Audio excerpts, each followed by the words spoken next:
Hey there guys, welcome back to ARTFX Studios. Even though I haven't done tutorials in a long while and I explained that in the past video, I did want to do a tutorial about something I figured out recently. One of the things that was keeping me from finishing tracks was the fact that I was spending way too much time on music theory, and I really looked at music theory as sort of like a set of rules that you can't or that you should obey, rules that you should use when you make music to create a musically correct track. And one thing I really got stuck up in is using scales and chord progressions and how you can use scales. And when you're working in a particular scale, I was always, just sticking to the notes of the scale. And the thing is that you don't always have to do that. Making music is more of like, if it sounds good, it is good. So if a note is not in the scale that you're working with, but that particular note does sound good in a melody because it somehow creates a feeling of dissonance or a feeling of tension, then I would say use it. And I had been stuck in the whole thing of music theory for way too long, and I sort of like forgot about that. And it was that until I found out about a track that I really liked, and I started to analyze that track to find out what they did, that there were notes in that track that absolutely were not in the scale of the track. So I was like, I was pretty much, I didn't really understand it. I was like, how can that be? How can they make a track with notes that are not even in the scale and still have a track that sounds good? So I started looking up the notes and started, just looking at exotic scales and stuff like that, just to find out if maybe there is a scale that has these particular notes in it. But I found out just one particular thing, and that's that there was no scale that had all of those notes in it. So by that I knew that there were some accidental notes in that melody, or in that track at least, that were not used in the scale that the producer chose to make the track in. So I started investigating on that, and I found out about a technique called borrowed chords, and that's what I want to talk about today. So I've got a chord progression right here, and that's a chord progression. It's a 1, 4, 6, 5 chord progression. Now, if you don't know what that means, I can really briefly just explain it to you. I'll make a new MIDI clip for that, and let's say we have a G minor scale.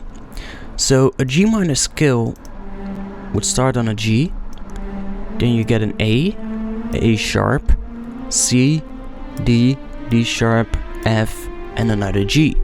So I can now fold that so that we only have those notes, and let's just arrange them like this, which makes it a little bit more easy for us to see what's going on. So you can see now that the G minor scale, playing from one G up to the next G, has 8 notes. So when I say a 1, 4, 6, 5 chord progression, what I mean with that is that the root notes of the chords are corresponding to the numbers of the notes in the scale. So just looking at it like this, I can unfold that and just add another octave to that.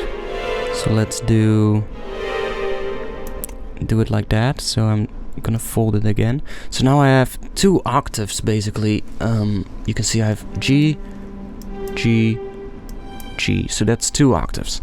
Now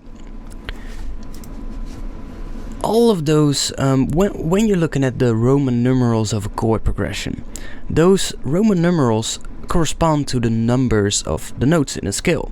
So if we look at the notes, we have 1, 2, 3, 4, 5, 6, 7, 8, and 8 is the root note again. So if we look at the notes of the chord progression, or the numbers of the chord progression, we can see we're starting with a 1 chord. Now that 1 chord is your tonic chord, and the tonic chord is basically just your G minor chord if you're working in G minor scale. So I'm just gonna unfold that, and now I'm gonna create a G minor chord. So that is just that first chord.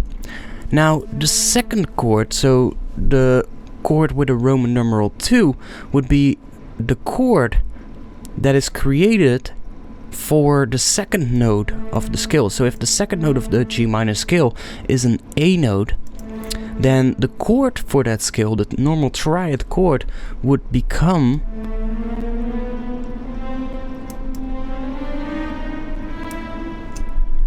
an A minor. However, there's one thing we need to think about, and that is that the A minor features a E note on top, and the E is not part of a G minor scale. So what happens is we get an D sharp, and that turns this into a diminished chord. So we actually have a diminished chord as the second chord. So we get that. Then the third chord is gonna become not a minor chord, because a C sharp note, which this note is not in the G minor scale, so we get a A sharp major. And I might have to make this longer so that it's easier to hear. So that's the first 3 chords, and we can continue with that. C, that will become a C minor. D will become a D minor. Then we've got D sharp, which will become a D sharp major. Then we've got an F, which is also going to be major. And then we've got our G minor again. So that is basically all the chords in the G minor scale. So these are just your triad chords that you can work with.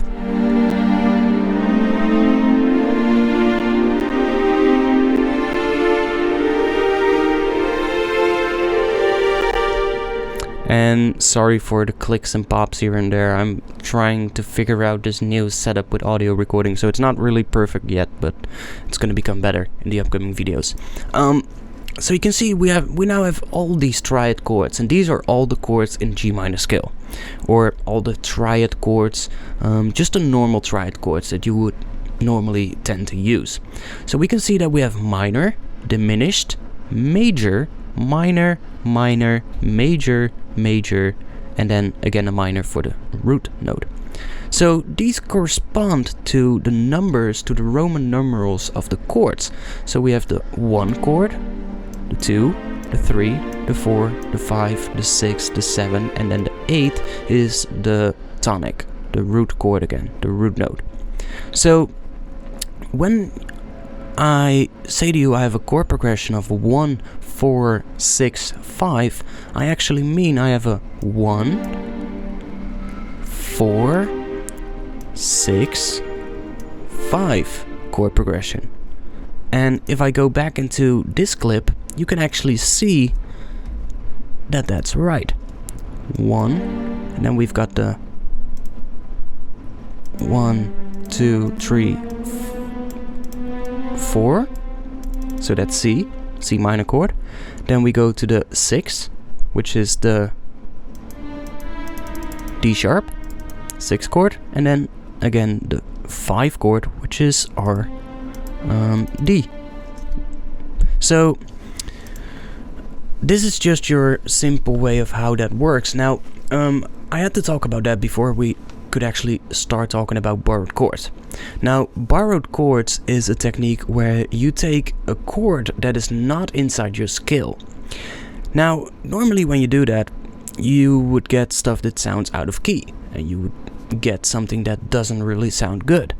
But there are ways how you can use notes that are outside of the scale without actually getting something that sounds out of key. I mean, it's not going to be in key, but it's not going to sound bad either, and that's something that's really interesting. So using borrowed chords can really help you to sort of like create a feeling of tension towards the end of a phrase before you're going to drop back into the root note of your chord progression. So let's say this chord progression, we're starting out on G minor, and we're going up right here, up again, and then down, and then we get G minor again, that again, and that again, and this. Now let's say I want to have a variation right here at the end, because this is just the same 4-note chord progression repeated 2 times. Let's say I want to make this chord different. Now, the chord I'm using here is a D minor chord. The thing with borrowed chords is that when you want to borrow a chord, you cannot just borrow a chord from any given scale. You need to borrow a chord from the parallel scale to the scale that you're using. Now, understanding parallel scales is really simple. If you are working in a minor scale, then the parallel scale will be the major scale for that same note. So, in this particular example, we are working with a G minor track, so our parallel scale that we can borrow chords from is the G major scale. So this D minor chord is the fifth chord of our G minor scale, and the fifth chord of a G major scale is not a D minor but a D major. So we can turn this into a D major chord, and I'm first and now you actually just have to listen to this chord progression. So the first 4 chords are just a normal G minor without any borrowed chords, and then the second phrase is the same thing but then using that borrowed chord right at the end. Now listen to how that sounds.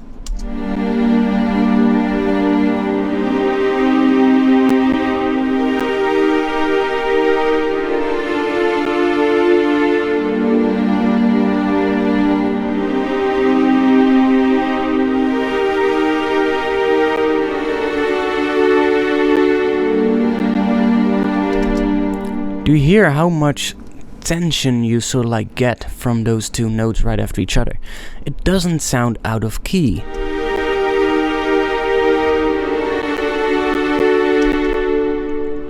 And I really don't like all these pops right now. It's definitely not sounding too good, but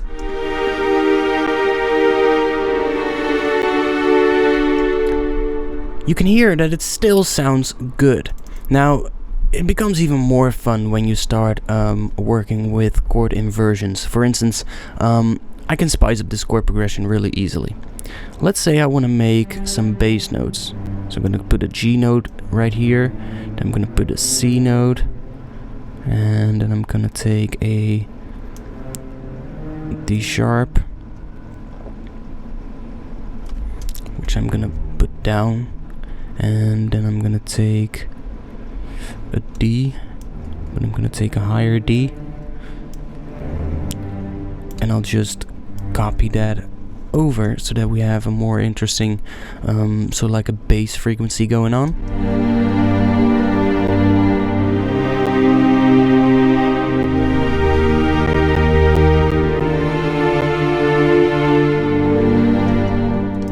Kinda sounds good. I might wanna drop this down so that we get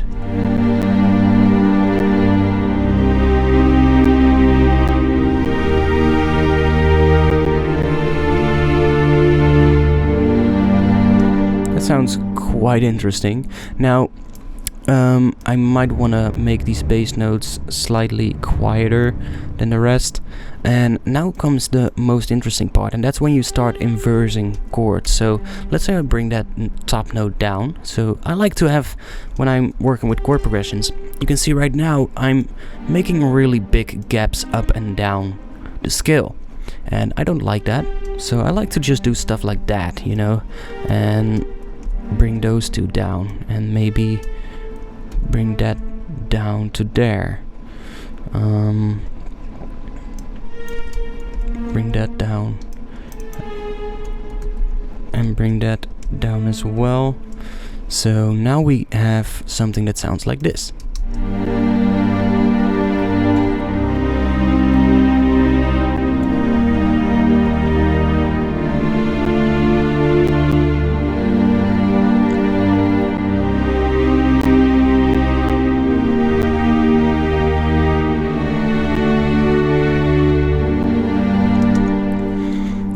And that already sounds much more interesting. And now it becomes even more interesting when we start doing stuff like this. I'm gonna take all the middle notes of these chords and I'm gonna transpose those up an octave. So now you can see we've spread out the chords over 1, 2, 3, almost 4 octaves. So, well, let's say 3 octaves. We've spread the chords over a total of 3 octaves, and that is now going to make it sound like this.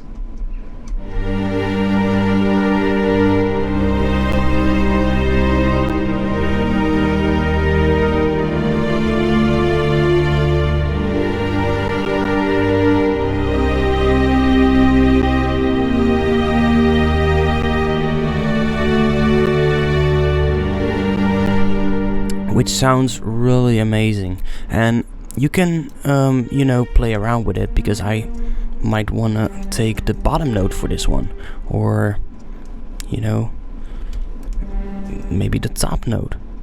That could also work. I can bring this, let's say I'm gonna bring the bottom note up and the middle note down, so now we get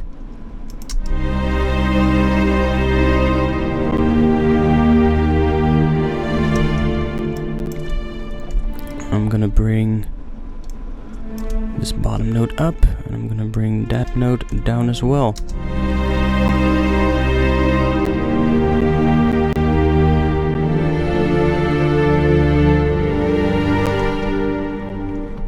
And that immediately sounds much better.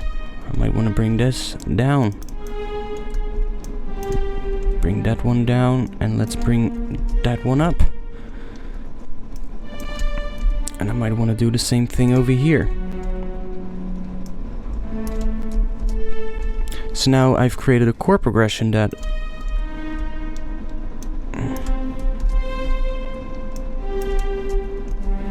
is definitely going to sound much more interesting. Just listen.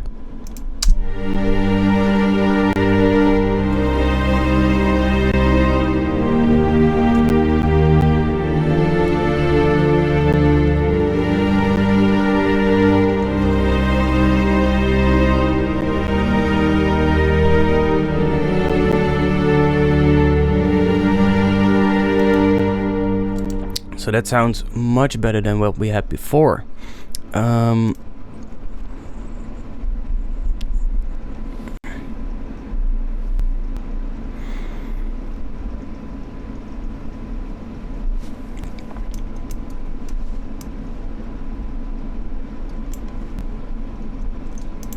know, I can do it like that, so that we just have the audio. We might not get the clicks now.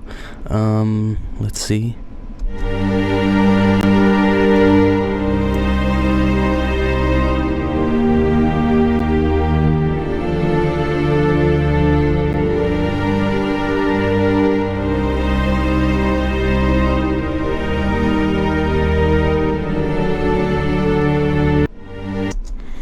So you can hear how just by transposing that one particular note, that turned our D minor chord at the end into a D major chord, has created such a big amount of tension in this particular chord progression. And that last chord is in fact out of tune with the G minor scale. But because it's the chord from a parallel scale, it still works. And it doesn't sound out of key. It might sound slightly weird when you first hear it, but that's basically the whole thing about it. You know, you want to surprise the listener, and things like this will really catch the listener off guard, because that's what you want to do.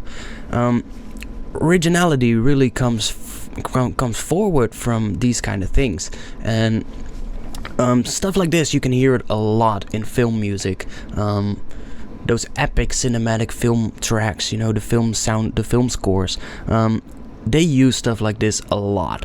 You can hear it happening a lot of times, and it's probably one of the things that I found out to be one of the more useful things when it comes to chord progressions.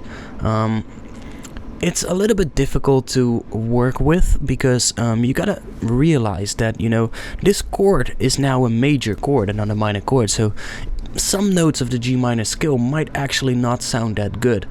For instance, we talked about that chord progression earlier, and the second note of a minor scale is the second chord of a minor scale is a diminished chord. Now, I wouldn't take the parallel chord for the second in the minor chord, because a diminished chord, and when you're gonna take the parallel one of that, which I'm not totally sure what that is, but there are chances that it's not gonna sound too good if you're gonna use that one. But so I would stay away from anything that's diminished or augmented, anything that's like that. I wouldn't really try to do that. I would just stick with the normal major and minor and just borrow between those. I think that definitely works, and it definitely creates a really interesting sound. So that's it. That's it. How you can really spice up your chord progressions with a really simple technique. And I'm pretty sure you've heard this anywhere and you thought, wow, that's a really cool chord progression. I wonder how they made that. Well, this is actually a pretty common technique, and it's something I found out and I'm really loving it. So there you have it. See you next week. Peace.